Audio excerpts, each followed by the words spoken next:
Hello students, I am Aditya Prakash Agrahari और आप देख रहे हैं मेरे और अपने प्यारे से YouTube channel Aditya study point को।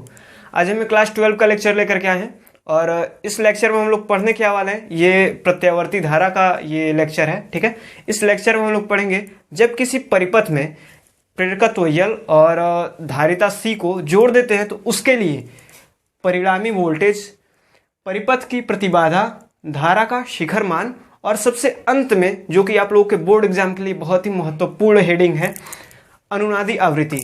ठीक है, इन चारों को आज हम लोग एकदम अच्छे तरीके से समझेंगे, एकदम आसान भाषा में समझेंगे।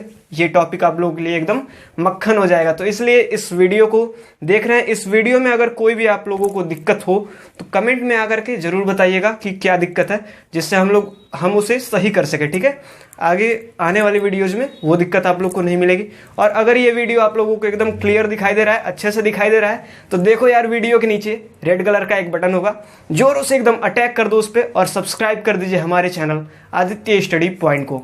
ठीक है, और अगर ये वीडियो आप लोग को अच्छा लगे तो लाइक जरूर कीजिएगा, जिससे कि हम लोगों को एनर्जी मिलती रहे और अच्छी वीडियो आप लोगों के लिए आते रहे। ठीक है, और ज़्यादा से ज़्यादा शेयर कीजिएगा। तो चलिए स्टार्ट करते हैं आज के ये प्यारा सा वीडियो। ठीक है, तो देखिए ये हम लोग का ये परिपथ है। ठीक है, जब ऐसे देखिए, जब हम किसी परिपथ में यल प्रेरकत्व वाले कुंडली को और धारिता C को श्रेणी क्रम में जोड़ते हैं, श्रेणी क्रम में जोड़ा गया है, श्रेणी क्रम में AC मेंस से जोड़ देते हैं तो इनके सिरों के बीच एक विभवांतर स्थापित हो जाता है। आप सबको पता होगा। ठीक है, वो विभवांतर क्या है, प्रेरकत्व L से प्रदर्शित करते हैं तो इसके लिए VL है और धारिता C है। ठीक है, तो इसके लिए VC है। ठीक, ये आप इतना समझ चुके हैं। अब ये जो विभवांतर है VL जो होता है, हम लोगों ने आज के पहले पढ़ चुका है कि जो VL होता है, ठीक है, प्रेरकत्व का विभवांतर, ये धारा से 90 डिग्री अग्रगामी होता है। क्या होता है? 90 अंश अग्रगामी होता है। और ये जो धारिता का जो विभवांतर है, वो विभवांतर धारा से 90 डिग्री पश्चगामी होता है। ठीक है, इसको अगर हम फ्रेजल डायग्राम से अगर हम समझें तो कुछ इस प्रकार से बनेगा।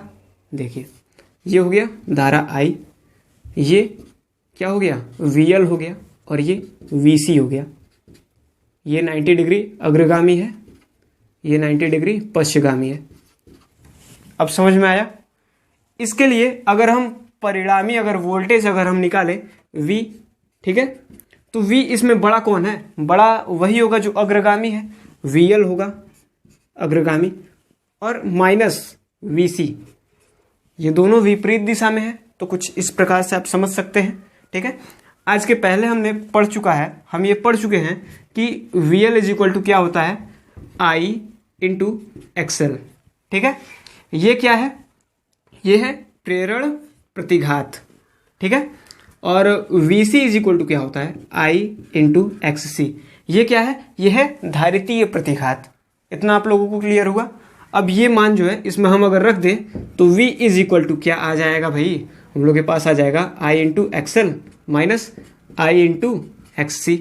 ठीक है, ये हम लोग का क्या हो गया, परिणामी वोल्टेज। ठीक है, ये हम लोग का परिणामी वोल्टेज आ गया। ठीक है, इतना आप लोग नोट कर लीजिए पहले, उसके बाद आगे चलते हैं।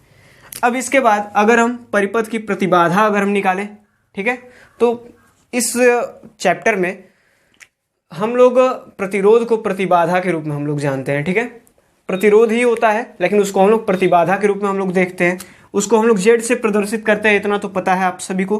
ठीक है, तो यदि हम V इज इक्वल टू यहाँ पर I अगर कॉमन ले लें, XL माइनस XC हो जाएगा। होगा कि नहीं होगा? होगा ना, ध्यान से देखना, बायो वाले बच्चों को बहुत दिक्कत होता है, इसलिए एकदम आराम से पढ़ा रहे हैं। अब ये अगर I अगर यहाँ पर अगर आए तो बटे में आ जाएगा, is equal to XL minus XC, ये आ गया। अब हमने जो प्रतिबाधा का सूत्र है वो क्या होता है, V अपॉन में I ही होता है ना, तो इस तरह से हम लोग कर सकते हैं यहाँ पर Z is equal to XL minus XC। ये हम लोग के पास एक सूत्र आ गया। ठीक है, ये क्या है, प्रतिबाधा का सूत्र है। अगर हम XL का मान अगर हम यहाँ पर रखें तो Z इज इक्वल टू क्या होता है, XL का मान होता है ओमेगा इंटू L होता है, माइनस XC का मान क्या होता है, XC का मान होता है 1 अपॉन ओमेगा इंटू C। ये हम लोग दोनों पदों में प्रतिबाधा का सूत्र हम लोगों ने प्राप्त कर लिया। ठीक, इतनी चीज़ों को क्लियर कर लिया आप लोगों ने, नोट कर लीजिए, अच्छे तरीके से नोट कीजिए। यदि हम यहाँ पर 3rd नंबर पर धारा का शिखर मान कैसे हम लोग निकालेंगे ये भी देख लेते हैं। शिखर मान को हम लोग प्रदर्शित किससे करते हैं भैया? शिखर मान को प्रदर्शित करते हैं आई नॉट से। आई नॉट इज इक्वल टू क्या होता है, जैसे कि हम लोगों ने ओम के नियम में हम लोगों ने पढ़ा था, उसी तरह से यहाँ पर भी होता है। ठीक, बस यहाँ पर प्रतिरोध की जगह पर प्रतिबाधा है, बस बाकी कुछ नहीं। और विभवांतर के लिए वी नॉट का यूज करते हैं, क्योंकि ये शिखर मान है तो ये भी शिखर मान होना चाहिए कि नहीं होना चाहिए? होना चाहिए ना। वी नॉट अपॉन में यहाँ पर जेड होता है, आर की जगह पे जहाँ जहाँ आर होगा वहाँ यहाँ पर जेड यूज करेंगे। ठीक है, चलो, तो आई नॉट इज इक्वल टू, अब यहाँ से जेड का मान ये है, इसको हम लोग यहाँ पर रख देते हैं, पहले ये वाला रख देते हैं भाई, कंफ्यूज ना हो जाओ तुम लोग। अपॉन में एक्सएल माइनस एक्स सी, ये आ गया। अब इसके पदों में अगर हम निकालें तो क्या आ जाएगा? शिखर मान I naught is equal to V naught upon में ओमेगा एल माइनस 1 अपॉन में ओमेगा सी। ये हम लोग के लिए धारा का शिखर मान आ गया। क्लियर दिखाई दे रहा है ना? लाइट की बीम आ रही है वहां पे, चलो कोई दिक्कत नहीं है। ठीक है, इतना आप लोग नोट कर लीजिए। उसके बाद हम लोग क्या पढ़ेंगे? अनुनादी आवृत्ति, जो कि बहुत ही महत्वपूर्ण हेडिंग है। चलो इसको नोट कर लो, मिटाते हैं इसको। ठीक है, इसको मिटाते हैं।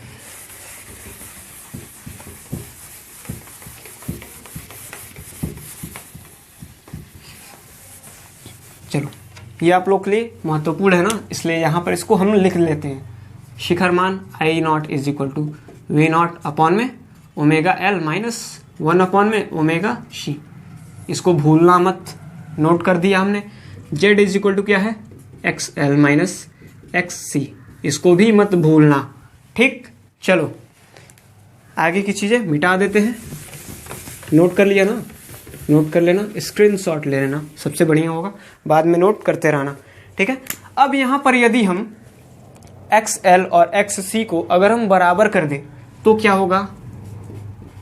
एक्स एल बराबर एक्स सी। अगर हम ऐसा कर देते हैं तो यहां पर क्या हो जाएगा? जेड इज इक्वल टू 0 आ जाएगा। कैसे आएगा? Z is equal to X L है, एक्स एल हमने लिखा। अब एक्स एल का मान क्या है? यहाँ पर एक्स सी है ना, यहाँ पर एक्स सी का मान एक्स एल हम रख सकते हैं, एक्स एल हमने रख दिया, कट गया। जेड इज इक्वल टू 0, इतना आ गया।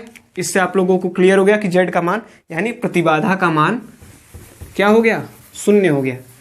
ठीक, जब इसका मान जब 0 हो जाएगा तो धारा का शिखर मान का आप लोगों ने एक फॉर्मूला पढ़ा था, I naught is equal to V naught upon में जेड। पढ़ा है कि नहीं पढ़ा है? पढ़ा है ना? I naught is equal to V naught upon में 0 हो जाएगा, 0 हो जाएगा। अब जब 0 हो गया तो शिखर मान इसका क्या हो जाएगा? इनफाइनाइट। इतनी चीजें क्लियर हुई? क्लियर हुई कि नहीं हुई? इसी घटना को हम कहते हैं अनुनाद। ठीक है, इसी घटना को हम क्या कहेंगे? अनुनाद कहेंगे। अब इसके लिए हमको आवृत्ति का सूत्र निकालना है, अनुनादी आवृत्ति का सूत्र निकालना है। ठीक, बहुत ही इजी है, समझ गए होगे। चलो आगे चलते हैं, मिटा दें, नोट कर लो इसको। चलो आगे इसके बढ़े। इसका एक डिफिनीशन आप क्या लिख सकते हैं? इसका एक डिफिनीशन भी आप बोल सकते हैं, इसी से देख करके आप लोग बोल सकते हैं। जब किसी एलसी परिपथ में एक्स एल और एक्स सी का मान समान हो जाता है, बराबर हो जाता है, तो उस परिपथ में बहने वाली धारा जो है, उस परिपथ में बहने वाली धारा का मान, उस परिपथ में बहने वाली धारा का आयाम जो है अनंत हो जाता है, अनंत।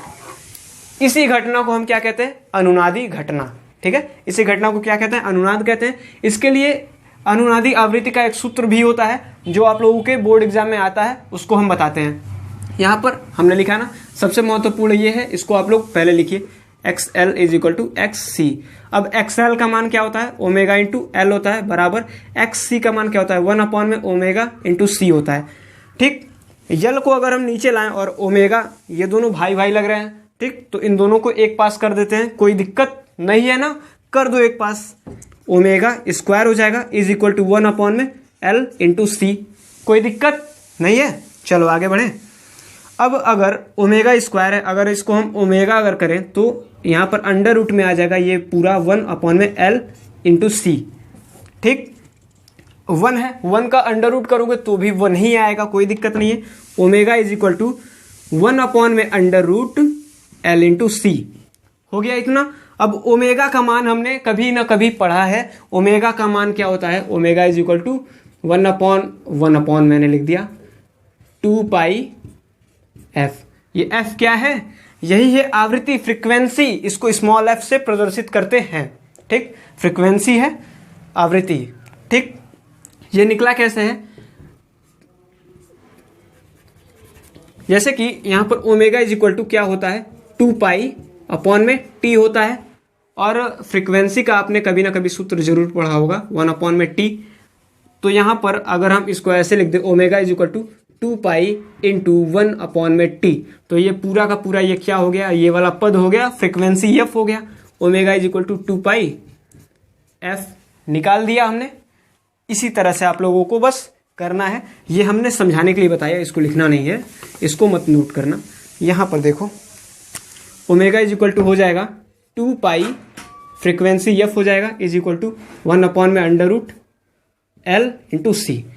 अब अगर हम आवृत्ति का अगर हम सूत्र अगर निकालें तो क्या आ जाएगा? 1 में ये पूरा टर्म ये 2 पाई, नीचे आ जाएगा 2 pi under root L into C. ये हम लोगों का क्या आ गया? फ्रीक्वेंसी आ गया, आवृत्ति आ गया। इसी को अनुनादी आवृत्ति कहते हैं।